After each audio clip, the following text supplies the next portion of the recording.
Friends, கடலை எண்ணெய் எடுக்கும் அப்படின்னு சொல்லி இந்த பொக்கு கடலையெல்லாம் போட்டு எடுப்பாங்க. நம்ம அப்படி இல்லாமல் பாருங்கள், முத்து முத்தாக இருக்குது. காய வச்சுருக்கோம். கொஞ்ச நாளாக மழை பெஞ்சு கிளைமேட் சரியில்லை, அதனால் இப்போ தான் காய போட்டு எடுக்க போகிறோம். சுத்தமாக நயமாக இருக்கும் கடலை எண்ணெய். இப்போ கடலை என்ன ரேட்டு தெரியுமா? இந்த கடலை 1 கிலோ 120 ரூபா. பார்த்துடுங்க. இதில் ஆட்டி உங்களுக்கு 200 ரூபாய்க்கு கொடுக்குறாங்க. 1 லிட்ரு கடலை எண்ணெய் 200 ரூபாய்க்கு கொடுக்காங்க. நீங்களே யோசித்துக்கிடுங்க, உங்களுக்கு வர்ற கடலை எண்ணெய் எப்படி வரும் அப்படிங்கிறத நீங்கள் யோசித்துக்குங்க. நான் யாரையும் தப்பு சொல்லலை. இதுதான் மார்க்கெட்டு ரேட்டு.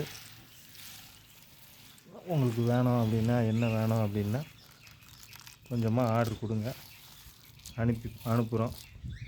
உங்களுக்கு திருப்தியாக இருந்ததுன்னா மறுபடியும் ஆர்டர் தாங்க.